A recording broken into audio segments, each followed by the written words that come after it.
So, this is a special edition of the Best Damn Movie Show, episode 68. Our host is Mr. Vinny Laspada. Vinny, how's it going?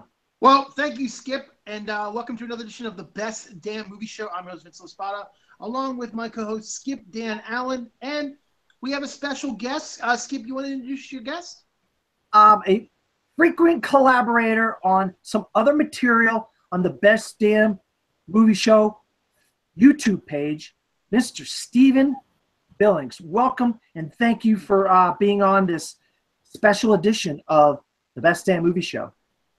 Thanks, guys. I'm Steven Billings. I do Film Club Central on YouTube. We do a bunch of stuff. We're about to actually start doing a regular comedy sketch series called Showbiz.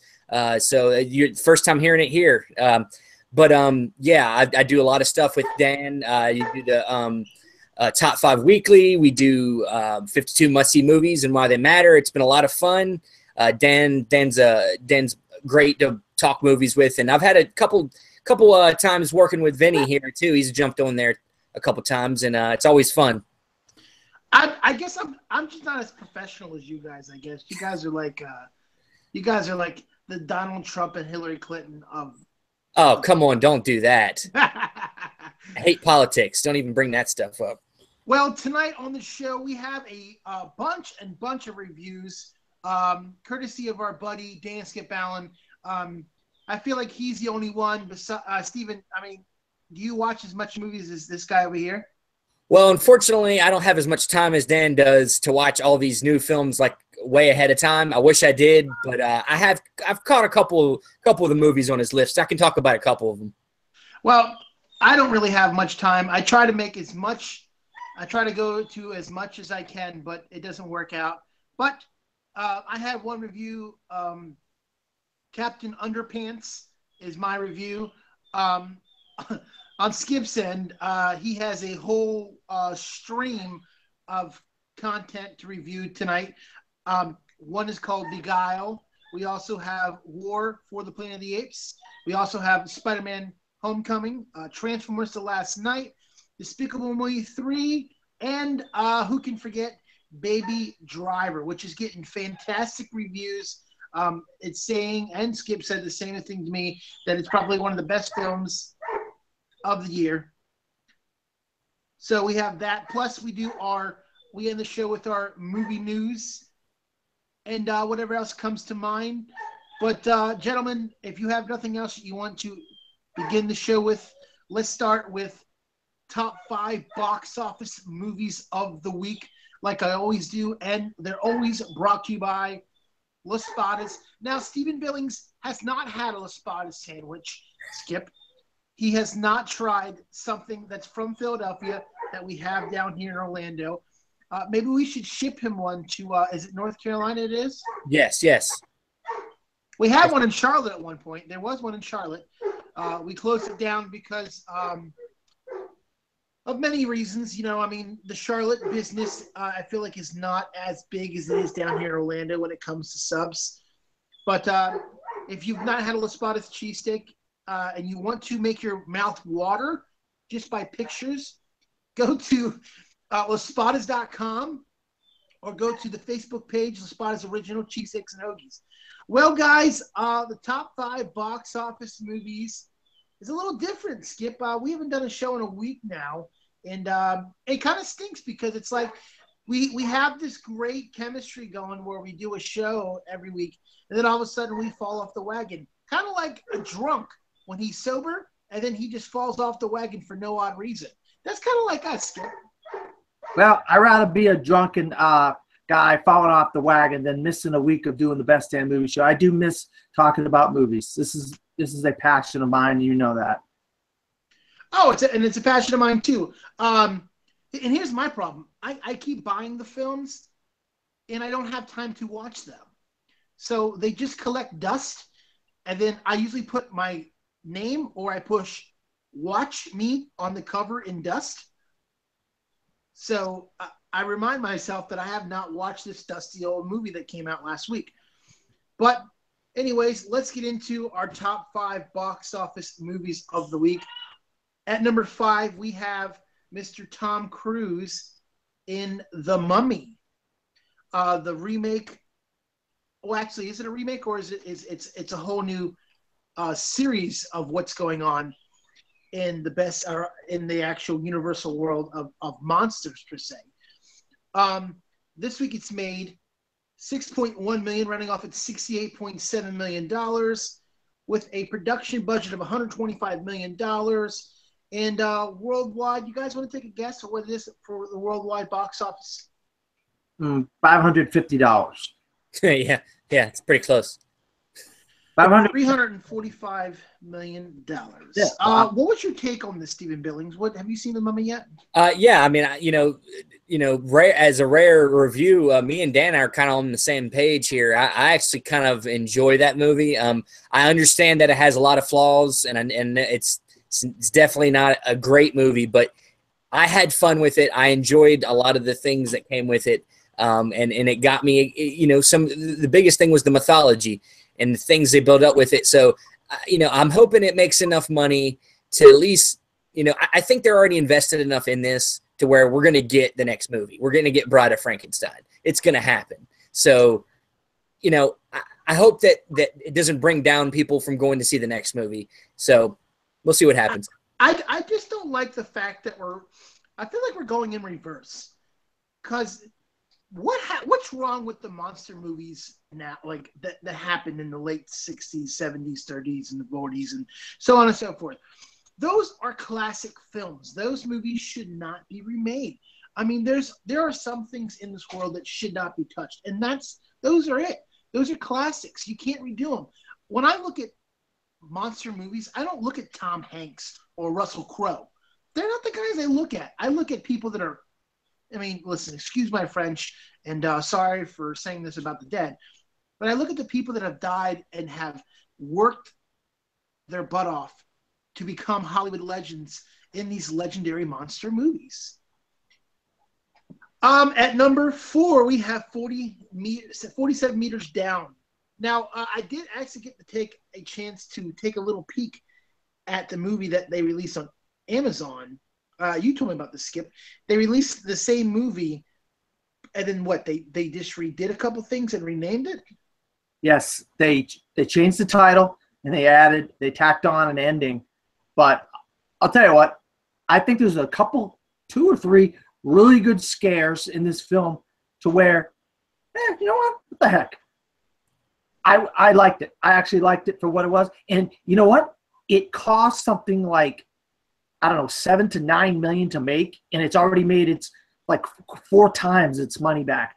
So I think that the gamble of taking it from on demand, Amazon, whatever, and putting it in the theaters for that cheap amount of money, it worked. And all they needed was a couple weeks, and they've made 4 times the amount of money that it cost to make the film. So they waited a year and a half, 2 years almost, whatever, and it worked. Well, 47 Meters Down, this week's made $7.1 million, running off at $23.9 million. The production budget does not say on the Box Office Mojo, but I remember hearing about this, and I think it's between $90 to $110 million, around that ballpark. And I don't think it's made its money back, because right now on the domestic totals, it's only at $27 million. No, it was $7 or $9 million it cost. Oh, was it? Yes, $7 or $9 million. So the other one, I guess, cost more to make. I was reading this article about this about a week ago, and they were talking about, I guess it's the combined total of both, because both these movies are made by the same company. And I don't know if they're directed by the same guy, but they were saying that with this one and then redoing the title plus redoing some scenes, it raised the bar of the production budget. That's what I'm getting off of this, what I read. Oh, okay. Because I was going to say, I don't know where the heck where you're getting that from. I'll send you the link. All right. Well, because it didn't cost that much money to make this movie. I'm telling you that right now. Well, let's put it this way: even if it made $7 to $9 million, it's bombed. It cost $7 or $9 million to make. and it's made 27 million. It's quadrupled its budget. What do you think, Steven Billings? Do you think it's, even if it's quadrupled, do you think it's put its point across, or do you think it wasn't really worth making the money? Making the movie? Another example of this type of movie is like what Blumhouse does. You know, they make something for very cheap, and it, you know, Split, you know, came out this year, didn't cost that much, cost about around that same amount.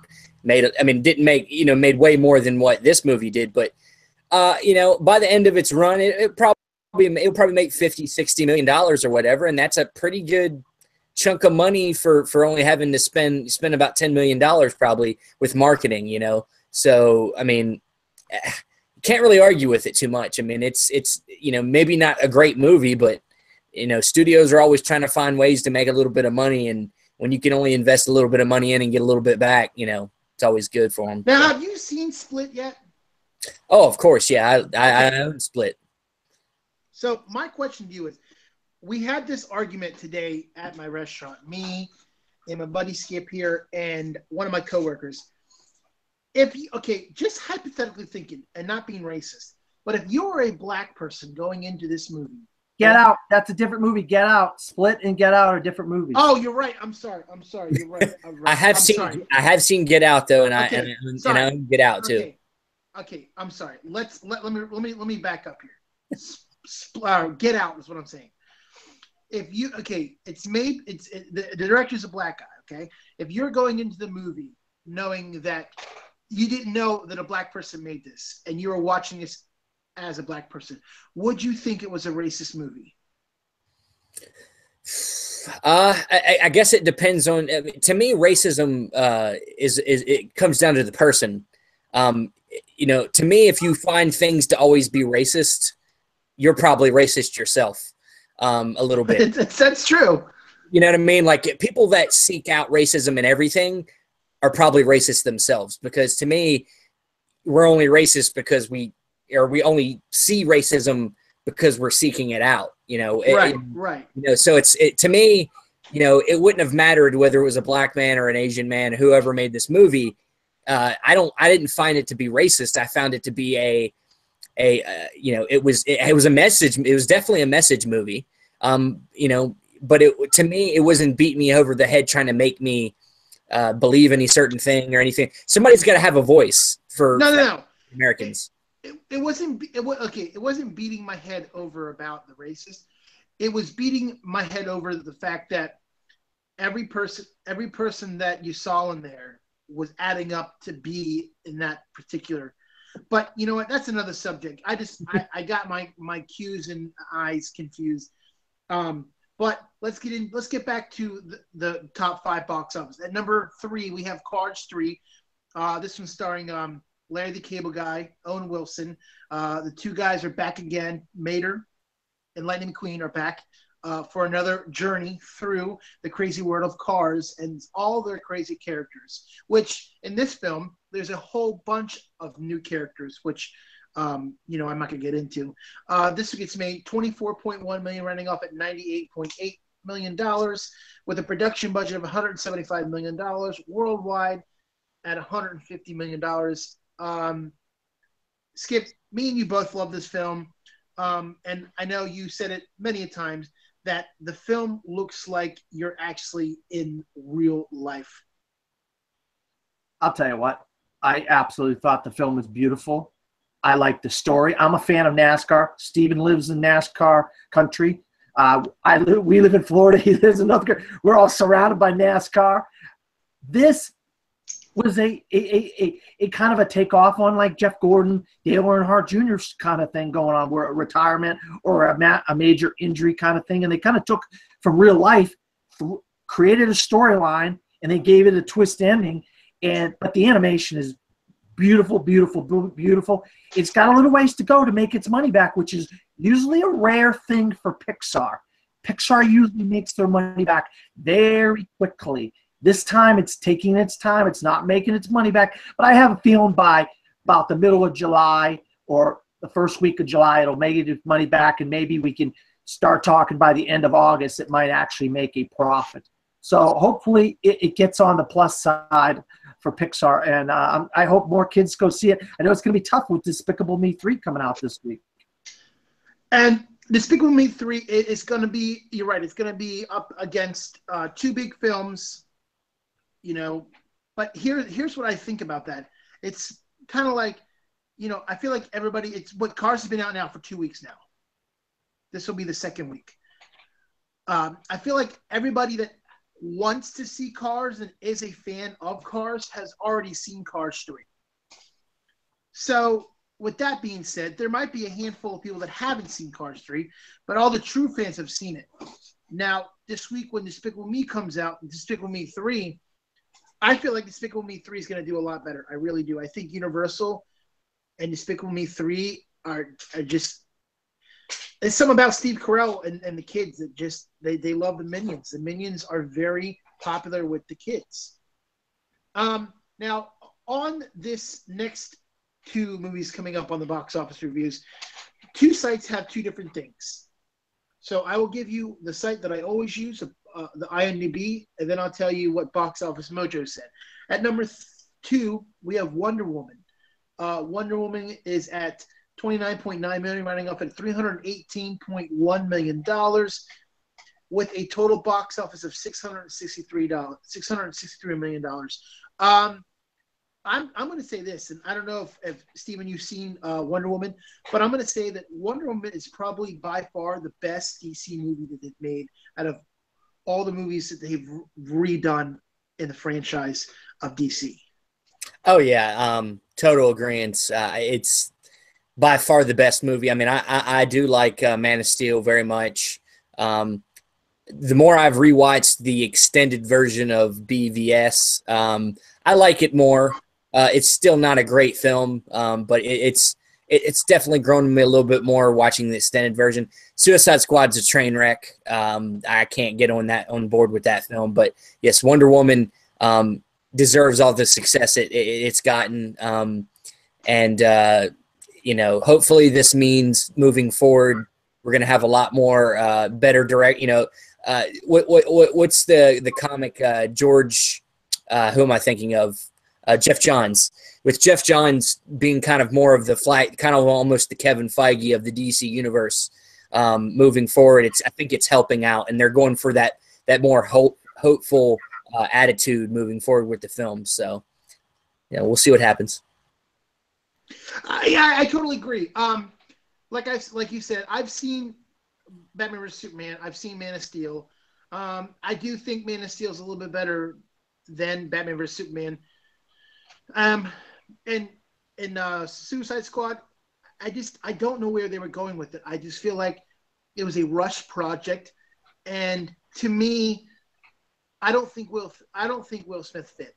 I mean, that's just my opinion. I think that, you know, ever since that movie After Earth with him and his son, I have lost respect for Will Smith because, you know, he's this big Hollywood box office draw, and I feel like lately he's been doing a lot of duds. At number 1, we have Transformers: The Last Night. This is the first week out in theaters. This week it's made $44.7 million, running up at $68.5 million, with a grand total of $281 million, $217 million worth of production budget value. It has a long way to go. It's made its money back, but I feel like for it to actually capitalize on to be a great part of the franchise, I feel like it has a long way to go. Well, considering the last, you know, let me know if I'm wrong here, but considering the last couple have made close to or over $1 billion, this thing's only at about $280 million, and the word of mouth about how bad it is has gotten out, and in this country, it's the lowest opening of a Transformers movie ever. I mean, none of the Transformers movies before this, even a couple of these last ones, which are really bad, haven't gone this low. So that's a sign of the times that people are sick of these Transformers movies. And you'll get to hear my review of it later. But the world is not sick of them, and that's why it made its budget back. But I'll be shocked if it gets the – I'm going to tell you this about this Transformers: The Last Night. I've seen the trailer 12 times now. I keep seeing it when I go to the theater. I see it on TV. You know what? And I know you guys probably like the new Pirates of the Caribbean, Dead Man Tells No Tale. But I feel like it goes neck and neck with it because I'm not a big CGI fan. I like to see a movie the way it's been made without special effects. I feel like you can use props and things like that. But when you start fooling with all this animation and these big CGI effects, I feel like it takes away a lot from the movie and the actors. And the actors become a CGI character, and that's just something that I feel like we're going away from these days. I mean, with Kong and now, and there's some special effects in Spider-Man, but it's not something that I want to see. Well, what do you think, Steven? Well, I mean, generally, yeah, I'm not big on CGI myself. I'm definitely more of a smaller scale film fan, but I do like to see big movies sometimes. Every once in a while, I do like a nice blockbuster to even out everything else I see. But and CGI has become very integral. I mean, to me, it's about blending both. I think with the new Star Wars films, they're trying to do that. Where they're blending as much of the CGI in with practical effects as they can. It's really about the balance. Something like Transformers, it's completely blue screen, green screen, CGI, just crazy fest where everything, there's a tennis ball. There's a tennis ball sitting there and actors are acting to a tennis ball. I mean, and like what you're saying about, it affects acting too, because some actors, it's very hard to act to nothing. They need that connection. And when you have just blue screen and green screen, and there's nothing to act to, it makes it not enjoyable for the actors either. So I like a little bit of both, but I am more of I like independent film. I like smaller films. I talked to Dan about right before the show about how I'm just getting kind of sick of blockbusters. I'm just kind of getting sick of the big scale blockbusters. Well, from being sick of blockbusters, Skip, let's hear your throw-up review of Transformers: The Last Night since we're on the subject. I'll tell you what. I'm going to lead off with this. Who ever thought that after Transformers, that these movies would continually get worse and worse and worse and worse, to where the last one they do is the worst, and it's god-awful. And you have Oscar-winning talent in Anthony Hopkins. You have Emmy-winning voiceover talent in the guy that plays the butler. Those guys could not save Transformers: The Last Night. Mark Wahlberg looked like he didn't even want to be there. The dialogue coming out of Mark Wahlberg's mouth, it seemed like to me like, man, I'm still doing this piece of crap. When the heck is this going to be over with? Because that's what it seemed like to me. He absolutely sounded like he wasn't having any fun. There's a little girl in the first quarter of the movie. She disappears throughout the whole middle of the movie, shows up back at the end. There's a planet that comes into the atmosphere of Earth, and nothing happens to the Earth. There's no earthquakes, tornadoes, flooding, nothing. An entire body comes within the atmosphere of our Earth, and nothing happens. Michael Bay, what the fuck are you doing? What the fuck are you doing? This is awful. This is easily top 2 or 3 of worst movies I've seen all year. It might make my final top 10 lists of the year for worst movies of the year. I see a lot of films, Vinny. I have to see good films and bad films because it helps me determine the good ones from the bad ones. But this is an absolute train wreck. Please don't. I'm going to take a hint from Steven here. Steven has said this. Don't pay to go see Transformers. Go see some good movies. This is a huge skip it. Well, you know what's so funny about this? I was reading some of the trivia on the facts about the movie, and Mark Wahlberg signed a 3-picture deal with Michael Bay in Transformers, and he announced that this is his last Transformers movie. So he's opted out of his contract for the third one, and he's only doing 2. And this is the most expensive Transformers to date, as it says. Yeah, I mean, it's awful. I'm glad. I'm happy for Mark Wahlberg. When Mark Wahlberg's doing the Patriot games or Patriots Day. Patriots Day, Patriot games. I saw that last night. It's such a great film. Patriots Day, Deepwater Horizon. Great film. I'm not a fan of Daddy's Home, but I would rather see him do 100 Daddy's Home than do another Transformers movie. What do you think, Steven? Yeah, I enjoy a Mark Wahlberg movie, and I actually kind of like Daddy's Home, and I actually can't wait to see the new one because Mel Gibson as his dad. Oh man, that's gonna be great. But yeah, I mean, I really enjoyed Patriots Day.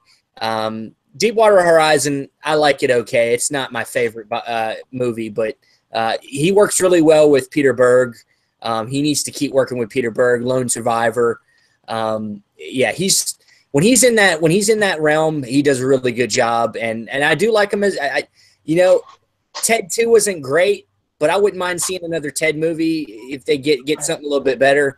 He's got some timing on the comedy timing, so I like it when he does comedies, and I like it when he does these true life, true story, kind of action dramas.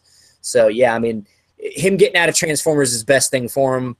I'm sure he got a nice little paycheck. I'm sure that's great. He bought himself another house or paid off a college loan for his kids or something, whatever. But, everybody should run from that franchise. I'm sorry. Unless you're in for it for a paycheck. Other than that, just get away from it. I mean, even with that being said, even though that Michael Bay directed Pain and Gain, I like Pain and Gain. I thought Pain and Gain was a good story, and you didn't like it. No, I found that movie to be a little bit unnerving in the sense that it was a true story, and they kind of were making fun of the events of a true story that was pretty horrible. Michael Bay also is not funny. For the most part, his humor is bad. His humor is typically very it's very like if you watch the new Transformers movie, literally there's a robot that says "bitch, get out of the way." Shit like that is funny to Michael Bay. His humor is just sometimes just kind of just childish, like racist humor. I mean, it's not funny. Well, with that being said, too, can you name, besides the 2 movies we've said off the top of our head, can you name one bad Mark Wahlberg film? One bad Mark Wahlberg film. Well, other than the Transformers movies, I'm not a huge fan of. Shooter's okay.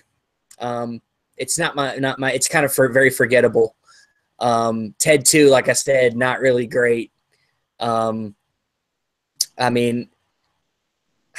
Honestly, I don't follow his career that great, but he's made a lot of solid movies.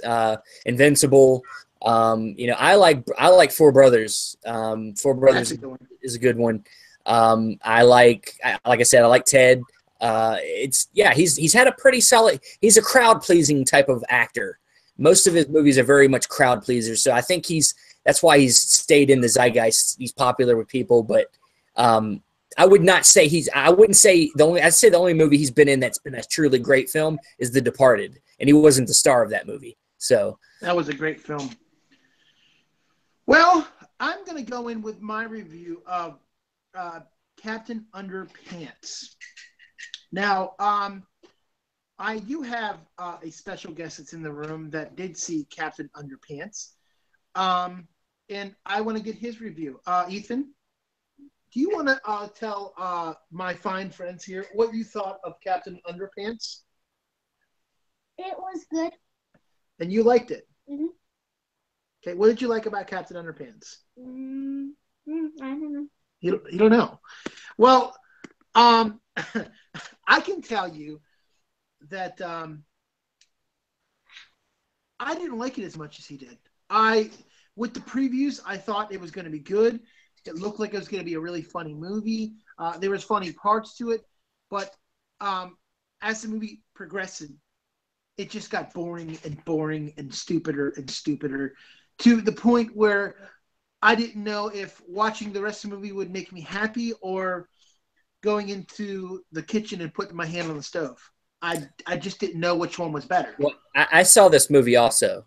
And I'll be honest with you. I was, when I get a chance to see these movies early, I typically see them very late and after I've worked all day. So by the time I got to the last maybe 30 minutes of this movie, I was pretty tired. So I can't respond to the end of the film getting more boring. But I will say that the most of the movie I really liked because I liked it has this like self-referential, like it's aware of itself type of comedy, kind of almost in the vein of a Lego movie where it's very aware. And I think that what's his name, Kevin Hart, it's kind of weird thinking they're playing kids, but it's Kevin Hart's voice. It's kind of odd, but I honestly thought it was pretty funny. There was some funny stuff in there, but I can't argue with the rest of it. It might have gotten more boring. I got tired.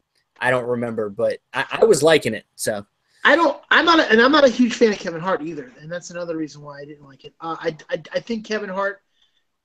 I think he's your typical guy that's making the rounds in his Hollywood, his career. But do I think Kevin Hart's anything special to the world? No, I don't. I think he's just as good as the Wayans brothers. I think he's just as good as or just. I mean, I think like Denzel Washington would just kick him in the face because I think he's a better actor. But I just think they throw things to Kevin Hart because they think he's funny. And what do you guys think of Central Intelligence? Loved it. It's pretty good. It was pretty fun. Really? It was pretty fun movie. I didn't go buy it. It's an okay movie, but I think with Kevin Hart, he's a brand. Literally, Kevin Hart's a brand. He's a very popular comedian, and the thing about Kevin Hart that people like is that he's a hard worker. He really puts a lot. I can't take that away. I'm not going to take away that he's a hard worker, and I can't take that away from him because he's like The Rock. The Rock's a hard worker too. The Rock puts it 100% in each movie he does, and I can't take that away. I'm just saying at a standpoint, I don't see anything that Kevin Hart does differently in any of the movies. Now, like The Rock, I can watch 4 or 5 movies back to back with The Rock, and each movie I see a difference in The Rock in each movie he does. Kevin Hart, it's the same thing. It's the same highs and lows with his voice. It's the same like pitch to all of them, and that's not taking away his credibility to be an actor. I don't think he's funny. If you guys think he's funny, you know what? That's your opinion. I agree with you to an extent. I'm not a huge Kevin Hart fan. And I think he wants to be. I'm not trying to put him down, but I think he wants to be Eddie Murphy, and he's just not good enough actor to be Eddie Murphy. But if he can somehow, like you say, try to change up what he's doing, and do something a little bit more challenging, then yeah, maybe he can earn some points with me at least.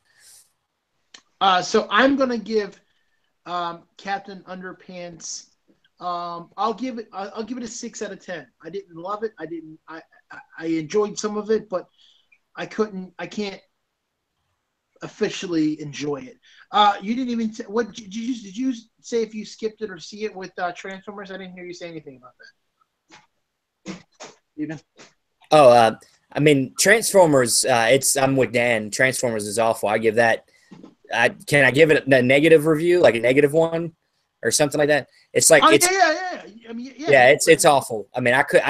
We do a different scoring system with me. We have our own grading system, but for doing out of 10, I'd have to give it if I have to give it something, it'll be like a 0.5 because it's awful, man. You give it a skip it, right? Skip it. Skip it, guys.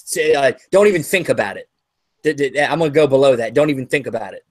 Well, I want to hear about Baby Driver. I've heard it's great. I've heard really good reviews about it. Tell us about Baby Driver, Skip. Well, I want to defer to Steven first. Steven, go ahead. Okay. Well, guys, I went and saw this. I saw it Tuesday night, and I was really hyped for it. I love Edgar Wright. Edgar Wright, we would have gotten another Edgar Wright movie, with Ant-Man if it wouldn't, he didn't leave that project. So we had to wait like 4 years before we got another Edgar Wright film, and God, he came back in style, man. This movie is, I will say right now, is maybe my top movie of the year. I won't give it away. Top 5 weekly this coming weekend. We're going to do our top 5 of the year, so I'm not going to give away my list yet. But it's definitely, I'll say it's definitely in my top 5. And this movie is just, it's got great characters. The action is fantastic. The music is fantastic. Ansel Elgort, this is his breakout movie. I think people know him from Fall of the Stars, but I think this is what's going to get him a lot more work, because his work in this movie, he can be funny, he can be serious, he can dance, he can sing, fake sing a little bit, but I know he can actually sing. I know that, but it's just, and all the other characters you got. Jamie Foxx is you don't like him. He's kind of the bad guy of the movie. Then you got John Hamm. I love whenever I see John Hamm in a movie. I just that dude is just awesome. Yeah, I mean, it's just Edgar Wright. I think the thing about Edgar Wright films is it's the editing. Not only the direction but the editing. He's got such a great editing style that just makes his movies just flow so nicely. I've only heard one of our friends, Mark Tordai, said the only thing about it for him was that it was maybe a tad long. I didn't feel that. It's about an hour 53 minutes. It felt perfect timing. It moved great for me. All the character moments, all the action. Go see it, guys. Yeah, I will go off of what Steven says. We got Lily James as Deborah. Kevin Spacey's like a mob boss. You got little cameos from John Berthal and Flea from the Red Hot Chili Peppers.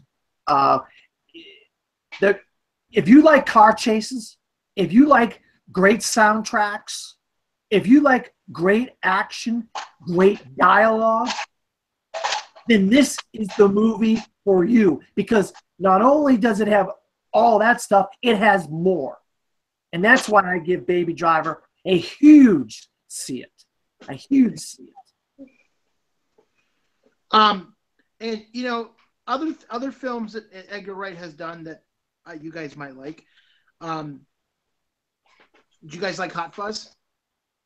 I like everything he's done. I love everything. I mean, the only thing I have not seen of his is his first film, which is came out in 95. I can't even think of the name of it, but it's like barely anybody's probably seen it. I need to find it and watch it. But my favorite of his movies, maybe before this movie, was Scott Pilgrim versus the World. That movie is just a cult classic. It should have done way better at the box office. It's just awesome. Michael Cera. You got appearances by Brandon Routh, Chris Evans before they, this was right after Brandon Routh played Superman. This was right before we got Chris Evans as Captain America, and it's fantastic. You got Brie Larson in there. It's hilarious based on a comic book. Edgar Wright, man, I love the dude. He just knows how, whatever the material is, he knows how to make the material exactly what the people watching the film want to see.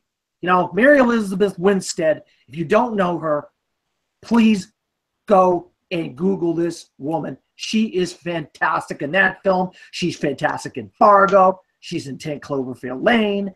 She is an actress on the rise. She deserves way more credit than she's getting as far as some of these films, because she hasn't done anything bad. She hasn't done anything bad, and she was phenomenal in Scott Pilgrim versus the World. And of course, we got the Cornetto trilogy, Vinny. That if you like that kind of humor, I know you're not into British humor and British kind of dialects and stuff, but everybody else in the world loves those films. Well, on from British humor to our next topic would be Despicable Me 3. All right, well, I know everybody in the room has not seen Despicable Me 3, so I will say this. Okay, we get Steve Carell. He plays the brother and himself. We get Kristen Wiig. She plays the wife. We have the little girls, and then we got a new villain called Balthazar Brat. He's a child star turned arch villain. He's got this cool thing with music, and I think, look, I thought there was too many subplots in this film, and I thought it was a little bit too busy. Where you had the wife and the kids, and then you had the brother and Gru, and then you had the Balthazar Brat thing, and then I just thought it was too busy, and I wish they would have focused more on the main story involving the villain. And Trey Parker from Trey Parker from South Park is the voice of Balthazar Brat.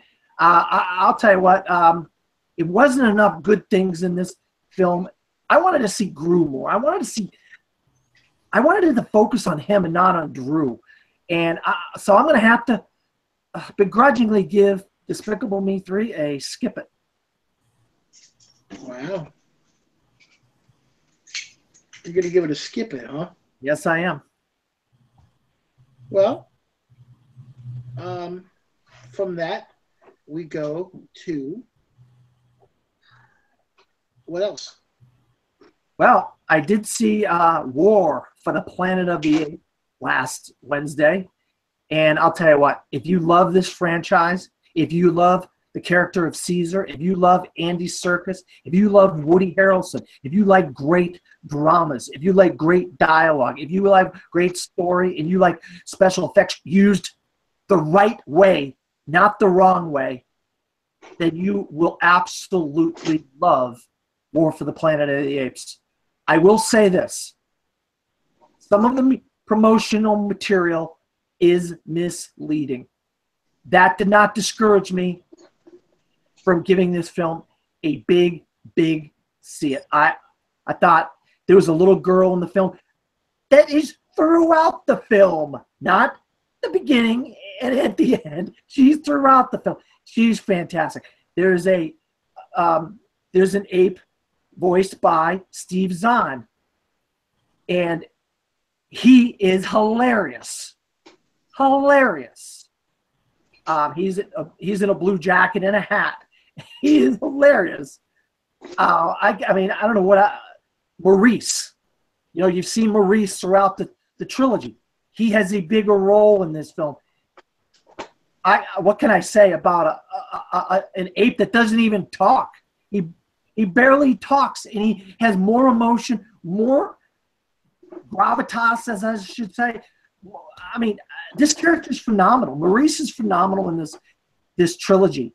This is going down. Look, we have the Dark Knight trilogy, we have the Toy Story trilogy, and we have the original Star Wars trilogy. I would argue this is the fourth greatest trilogy of all time, and the ending of this trilogy with War for the Planet of the Apes is the icing on top of the cake. I cannot wait to see Matt Reeves direct a Batman film, and I'll have a little bit of news about that when we do the news. I said news, but you know what I mean. But the biggest possible seed I could say, along with Baby Driver for War for the Planet of the Apes, I just can't say enough how much I can't wait for everybody to see this film. You forgot the Lord of the Rings trilogy, Dan. Oh, shoot. So it's in the top 5 trilogies. It's in the top 5 trilogies. Thank you, Steven. How could I forget that? I couldn't let you forget that one. No, I'm glad you said something. All right, so Vinny, do you want me to do Donald, or do you want me to do you're the lucky one in the room to get to see Spider-Man Homecoming. So let's hear about Spider-Man Homecoming. All right, so we heard that Marvel was going to do their version of a John Hughes movie. Well, guess what? That's exactly what we got, and it is freaking amazing. It is amazing. They couldn't have chose the actors to play these characters any better. You know what? I'm glad they didn't choose a bunch of Caucasian white guys and Caucasian white girls to play all these characters. I'm glad they're using Indian people and Hispanic people and black people and changing the dynamic of a high school atmosphere. That is what reality is. And I'm glad Kevin Feige and Amy Pascal took note of what the landscape of what a high school is and what the kind of characters and people that exist in a normal everyday high school. That being said, Michael Keaton, Marissa Tomei, Jon Favreau, Robert Downey Jr., unbelievable, every one of them. We get, obviously we know about the Vulture, but we get 3 other minor Spider-Man villains. I'm not going to name them. I'm not going to give away the plot of the movie. Absolute huge see it for Spider-Man Homecoming. It might be there at the end of the year for my top 10 movies of the year. That's how much I love this movie. Perfect casting. Tom Holland, a teenager to play a teenager. Go figure. How about that? I love it. There's only one bad thing I have to say about this movie, and it's the fact that I've talked about this many times with you, Skip. And Steven, you've never heard this from me, so I'm going to say it. I just don't understand why it took almost 5 Spider-Man movies to actually get the story right. I feel like, again, we go backwards to go forwards, and there's too many to choose from. You know, like I just bought the 5-disc, 5-movie set for Spider-Man, and each one of them is totally different from the other. And I just don't understand why we had to go through that. Why couldn't they, why it took so long to get something that people love and throw all this time away. I'm going to say one word. I'm going to say one word, and then I'm going to throw it to Steven. And the word is interference. Steven, go ahead. Yeah, I mean, what happened was the MCU happened. Spider-Man started before, the MCU came in 2008. You already had Spider-Man. You had, I think, three Spider-Man movies before the MCU really took flight. And once the cinematic universe came into play, then everybody wanted a cinematic universe. And from there, also, you realize that Spider-Man could only go so far by himself. And I think that some of these heroes, when Marvel was in the 90s, they were going bankrupt. So this is why you had a lot of their film rights were sold off to these different companies, and why Marvel Studios does not own all the rights to their characters. So eventually, Spider-Man was going to run out of, you want. The best thing about the comics is that you see all these heroes interact with other heroes. And because Spider-Man was owned by Sony, he could not interact with any of these other great heroes. And now that we're finally getting this collaboration, I think we're getting the best out of Spider-Man. And that's part of that. I think that's where a lot of the enjoyment is going to come from now getting Spider-Man right, is because he's now going to be able to interact with Iron Man. He's going to be able to interact with the Hulk, Doctor Strange. It just makes his character even better because he can play off these guys. And also, of course, having actually Marvel Studios helping make this film, being the creative force behind it, doesn't help. It helps too, So it's, all I can say is there was no real direction with the original movies. They tried with Amazing Spider-Man. They tried to do something, but they had the wrong people in place. They had probably the wrong director in place too. I like Mark Webb. He shouldn't have been doing a big budget movie, probably. It wasn't his thing. But hopefully moving forward, we continue to have a good collaboration, Sony and Marvel, and we have the best Spider-Man movies we've ever gotten, hopefully. Now, you guys didn't enjoy the Amazing Spider-Man series? No. I like the first one okay, but the second one is like the Batman Forever of Spider-Man movies. They're both awful, in my opinion. Amazing Spider-Man 1 and 2, they're both awful. And Spider-Man 3 is awful. This Spider-Man Homecoming is the second best Spider-Man movie we've ever gotten, behind Spider-Man 2. You put Spider-Man 2 over this one? Absolutely, I would. It's the first time they got the character right. They also got the villain right. And I just think, I'll be honest with you, when they cast Tobey Maguire, I thought he was the perfect actor to play Spider-Man at the time. But they got it right the second time around.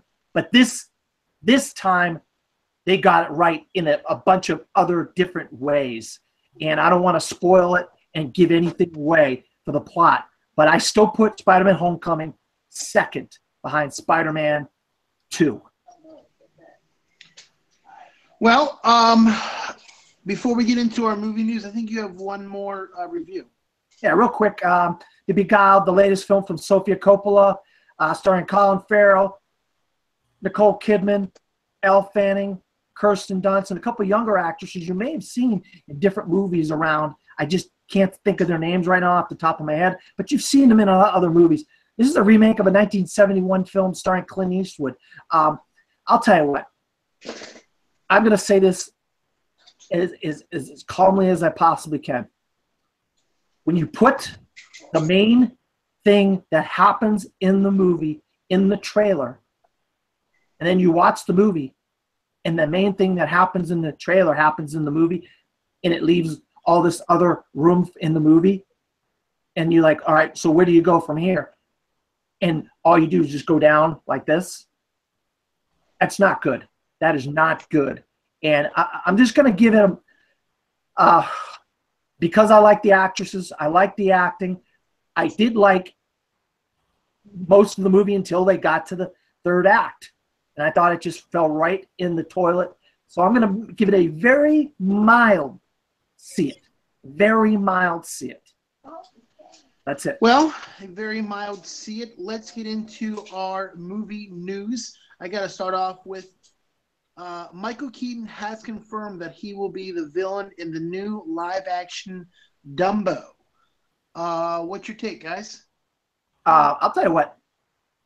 He's good at playing a villain. He's good at playing a good guy. He's good at playing an old guy.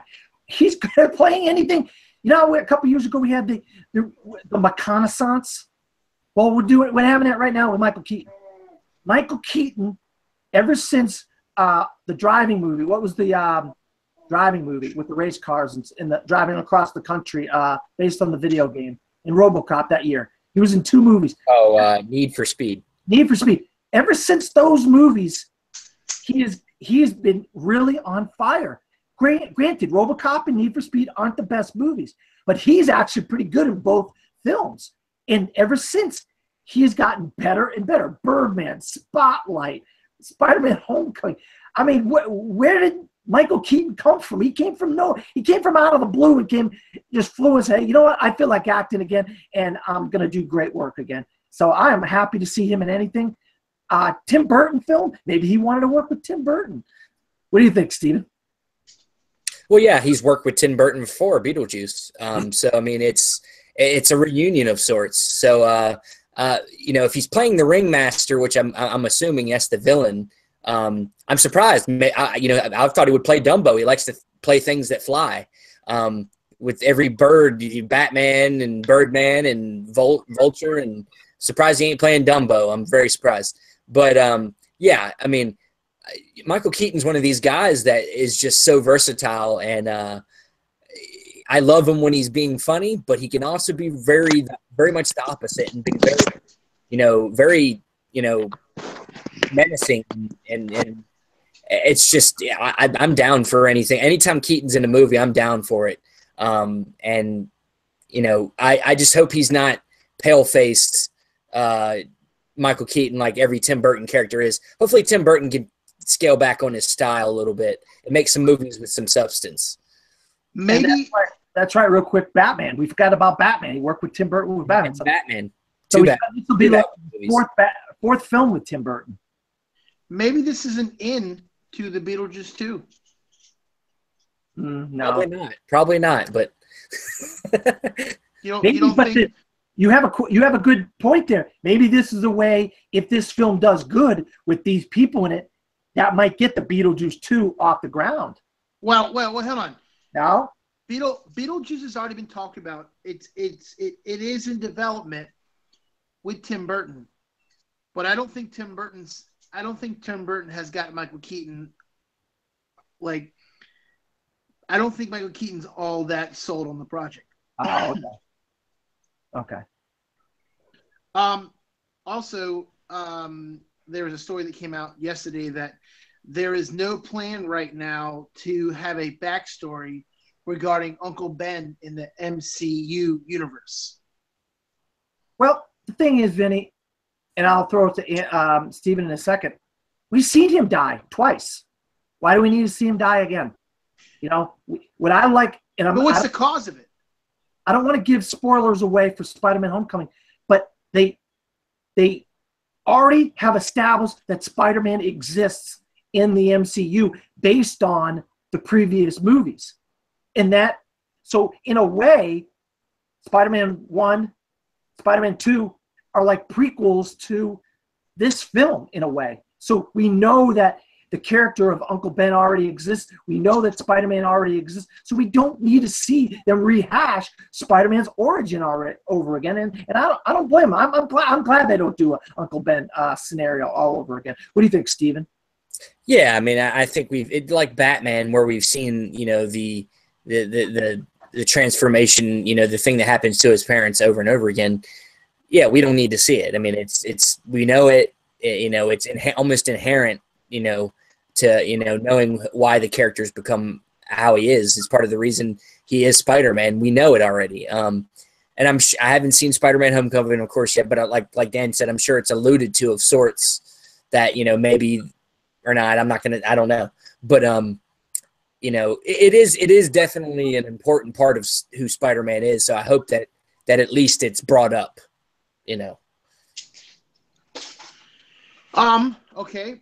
On from that, there is a story that I thought was interesting. The original R2-D2 prop was sold at auction for, you guys want to take a guess? $2 million. $2 million, he said. I said $100 million. $2.76 million. Steven, you're close. Now, on the other side, do you guys think that is a little ridiculous? No. Yeah. I don't, because think about how long ago Star Wars came out. Nearly 40 years ago? It's what's called vintage now. And vintage of things that are popular go for a lot of money, whether it be cars or movie props or what have you. So it makes complete sense that somebody who's a huge Star Wars fan would want something like that, and who's got piles of money to throw away would buy something like that. So it makes complete sense to me. What do you? Steven, you had a couple of stories you want to share with us, right?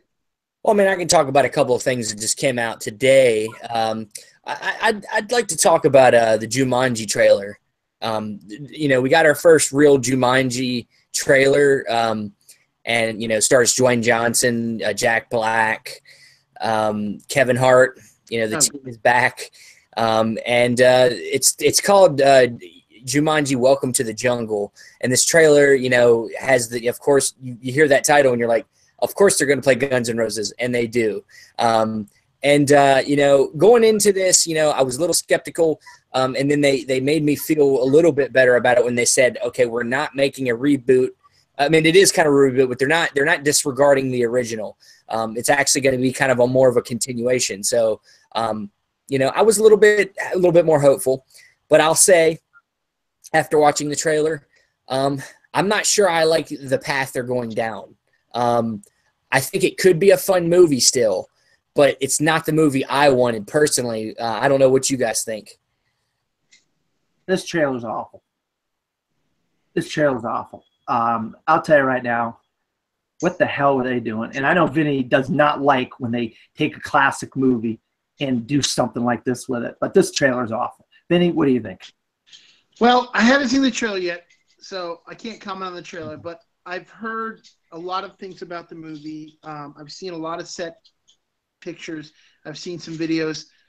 Again, they're tearing a classic Robin Williams film, and they're just shitting on it. I don't understand Hollywood. And this is what pisses me off.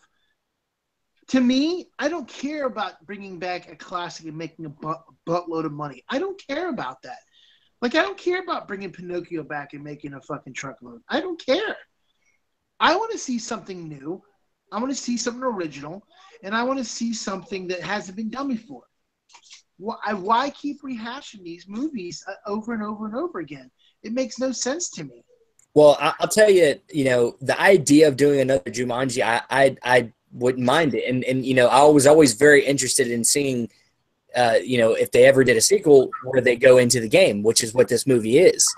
But the way they're going about it, where they're kind of turning it into an action, a very upbeat action movie with humor, it's totally the wrong tone that I wouldn't want in a Jumanji movie, because the original Jumanji film is actually very dark. It's a very dark and deep movie. It's about a father and a son, going through problems, stuff like that. It's a very deep movie, and it's kind of demented sometimes, very dark. I expect, and the one thing that confuses me is basically you go into the game and you become a character, which confuses me, because from the original Jumanji, what made it scary is you get sucked into the game and you're like a kid and you're like stuck in this very scary jungle. But now it's like, okay, you get sucked into the game, but you get to become an action hero basically. And I'm like, this isn't the same Jumanji. It doesn't feel like the same Jumanji. It should be scary when you get sucked into Jumanji, not, oh, fun action. I get to become The Rock. I get to become, like these different people and actually be fun. Like, it shouldn't be like it's lost all its kind of like intrigue for me. So, yeah. Steven said it. So you're looking forward to see what they're going to do with Jumanji. No, he said he's not looking. No, I'm not. No. It sounds like you are, though. It sounds like you're a little excited about it. Well, I'm always going to go see something, but the problem is they're definitely going down the wrong pathway. The idea is there, but they're going in a way different way than I wanted it to be. Now, let me ask you this question: do you think the characters that they picked for the movie, do you think they went the wrong way about that? Knowing that it's like, okay, when you had the original one, you had Robin Williams, which is, he was a really big comedian. But now you have The Rock, you have two other comedians, Jack Black, and you have Kevin Hart.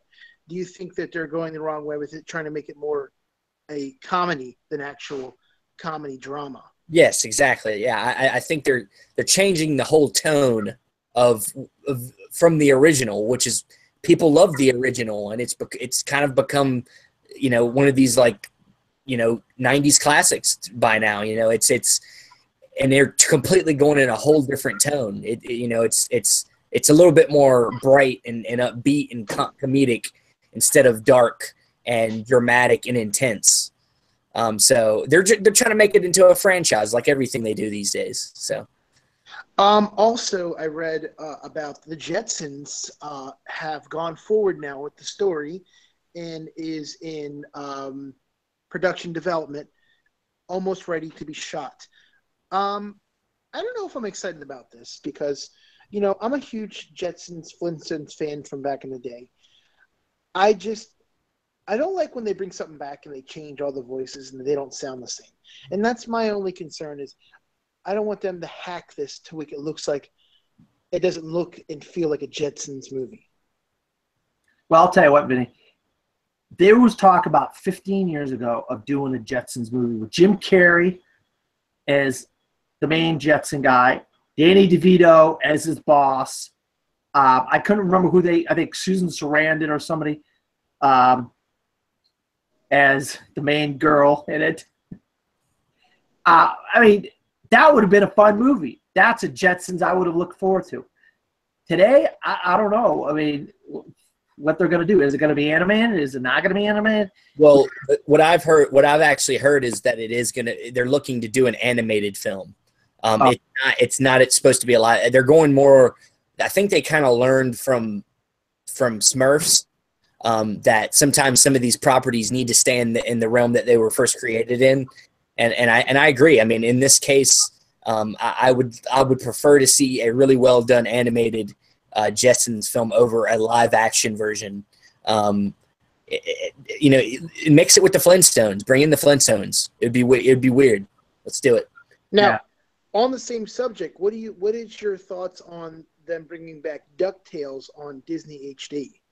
Well, I watched it as a child. It's nothing that stuck with me that I went out and bought all the DVDs or anything. But I've had some friends tell me that it's a little disappointing that it's not as good as the originals. Oh, is it already on?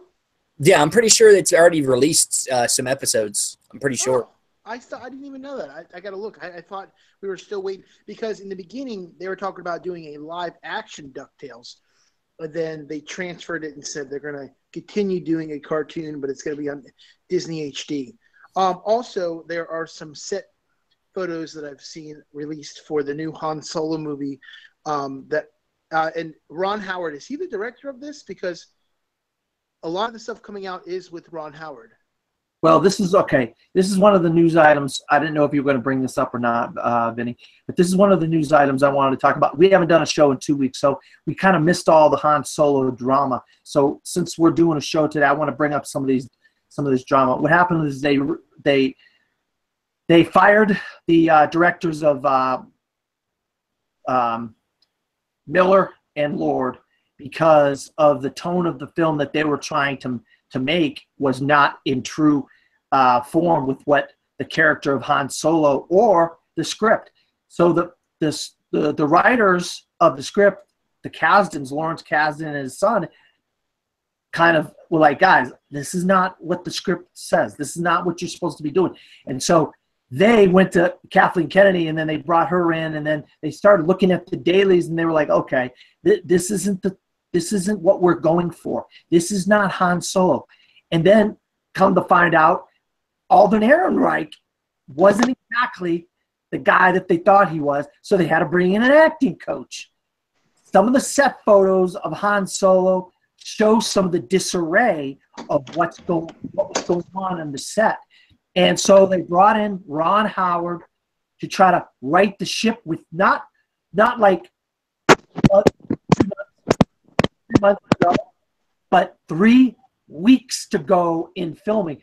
So he's going to have 3 weeks to finish the production, then have to do the reshoots, which are going to be very extensive because they're going to have a hard time fixing the scenes because of the comedic nature, the ad-libbing throughout the film.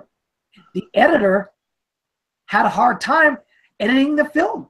So they're going to have to reshoot a bunch of the film because of the editing. They're not going to be able to edit scenes because of the takes, some of the takes that Lord and Miller had.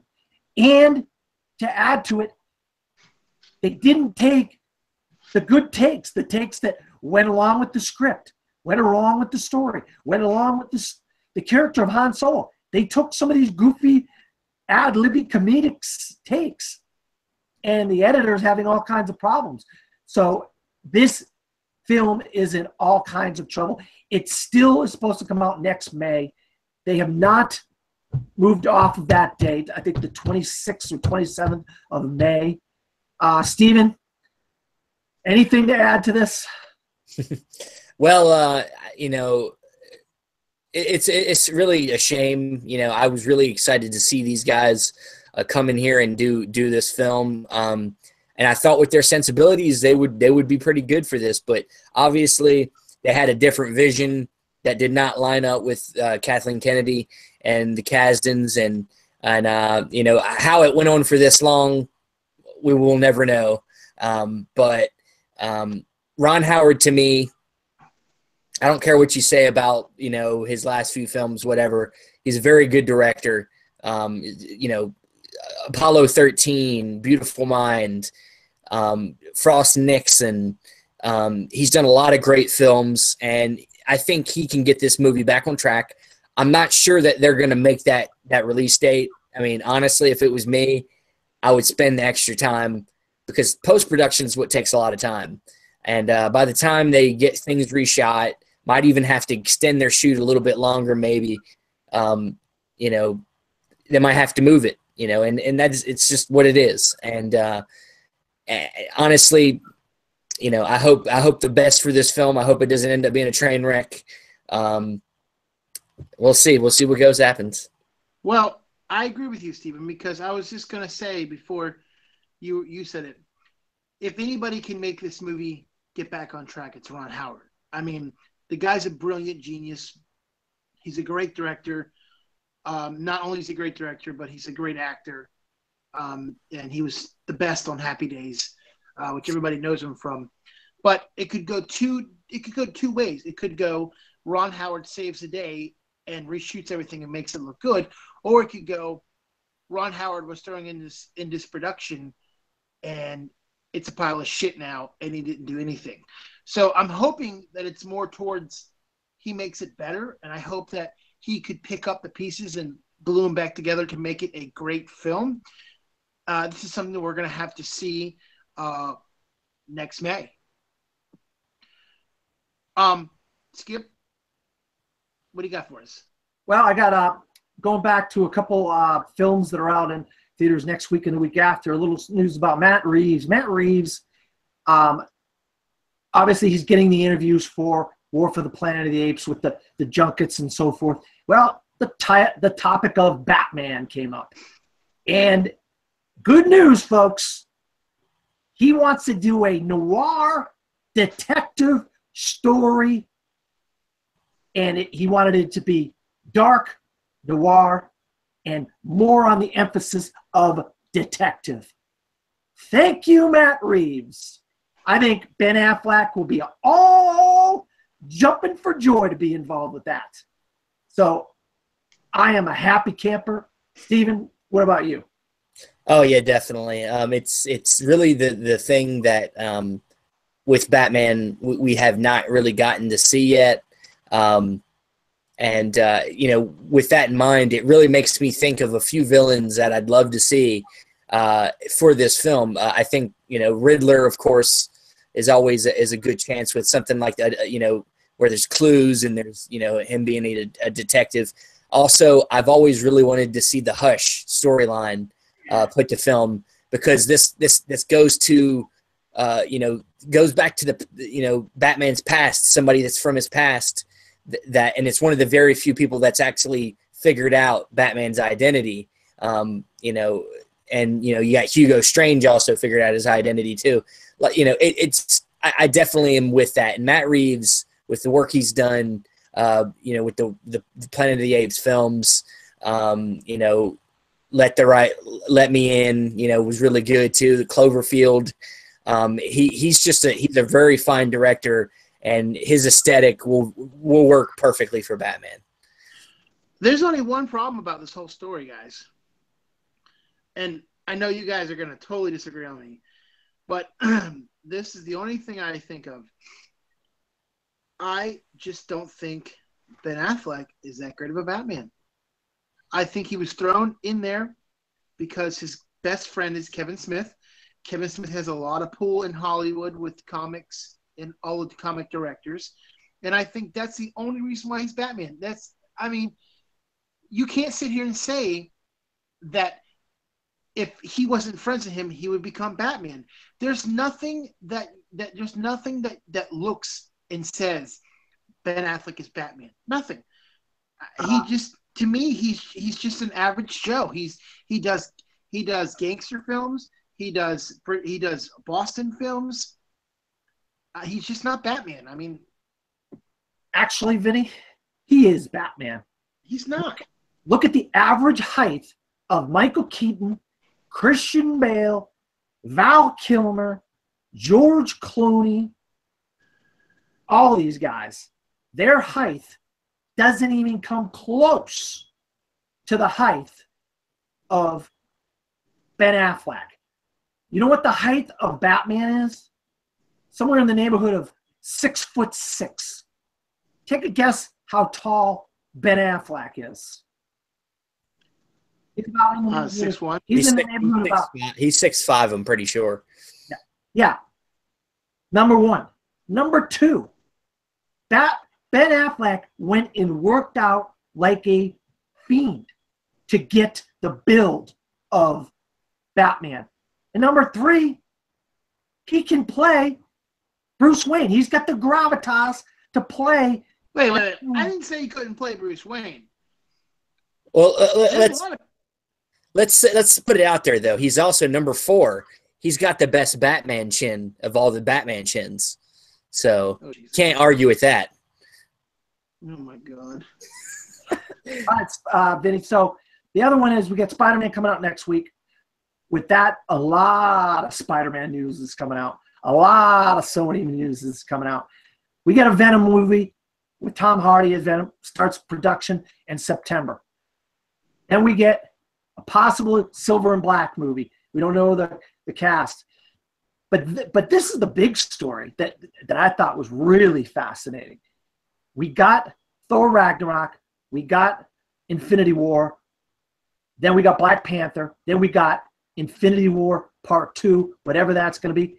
And then they're going to go into production on Spider-Man Homecoming 2. It's not going to be called Spider-Man Homecoming 2. And what affects Spider-Man from Infinity War Part 2 is going to play a huge part in Spider-Man Homecoming 2. So, Spider-Man, we already know something happens in Spider-Man Homecoming. I'm not going to give it away. No spoilers. Spider-Man is in the Infinity War movies. Does he bring, somehow, does he have the Spider-Man symbiote attached to him in his backpack, in his shoe, I don't know, in his Walkman, whatever? And does that affect the Sony universe going forward? And think about it like this. You have the Marvel Cinematic Universe over here to your left, my left, whatever you guys want. We have the Sony universe of Spider-Man characters over here. And in the middle, we have Peter Parker / Spider-Man. He can interact with all these characters over here. And he can interact with all these characters over here. But all these characters over here can't interact with all those characters over there. And I think it's a very good place for Marvel, Kevin Feige, Sony, and Amy Pascal to really do some good stuff and really have some great collaborations. And I think it's the best thing that could have ever happened to the character of Spider-Man. You got anything to add on this, Steven? Yeah, I mean, it's, moving to after, whatever they're going to do with Spider-Man 2, which I have my theories. They're talking about, the deal they have is to do 3 movies with Marvel. I honestly think they're going to make a play to, in a way, separate themselves from Marvel in a way after building success with Marvel. I think that possibly going past Infinity War 2, we're looking at possibly going into a multiverse where Spider-Man might live in his own universe outside of the Avengers. Possibly. This is just my theory. This is not based on anything. This is just me thinking that eventually Sony wants to get back to making Spider-Man making Spider-Man away from Marvel, and that would be the way to do it almost in a way, where they can entertain bringing Tom Holland over to be with Venom and be with, all these other characters they're trying to make these spin-off movies with, and it not affect the rest of the Marvel universe. But we'll see what happens. Here's another question I have to ask you. Instead, knowing that Universal has Spider-Man, Iron Man, a couple of other ones, and you're saying that Marvel has Iron Man, Captain America, Thor, and all them. Sony Sony has Spider-Man, and they have loaned him out to Marvel. No, I understand that. What I'm saying to you is that those characters are over at Universal's Adventures with Wolverine and Storm and Spider-Man. With that being said, how would you go by getting Spider-Man away from Marvel and doing a single movie? Marvel would let that go on? Marvel doesn't own Spider-Man. Sony owns the cinematic rights to Spider-Man, and they have made a deal with Marvel / Disney, who owns the comic books, which they produced Spider-Man comic books. But Marvel sold the rights to Spider-Man back in the late 90s when they were filing for Chapter 11, and X-Men to Fox, and a couple characters to Universal, and so forth. And so Marvel does not own Spider-Man. The Universal Islands of Adventure and all that crap, that stuff doesn't exist anymore. There is no Universal. The only character Universal has any connection to is the Incredible Hulk. If Marvel does an Incredible Hulk film, it will be distributed by Universal, and that's why they have not done one since the Incredible Hulk. Yeah, but how can you say that when they still have the Spider-Man ride?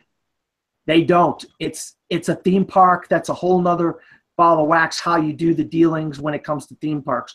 But the cinematic rights of Spider-Man is with Sony. Theme parks and stuff like that, that's a whole different ball of wax, a whole different deal. Okay.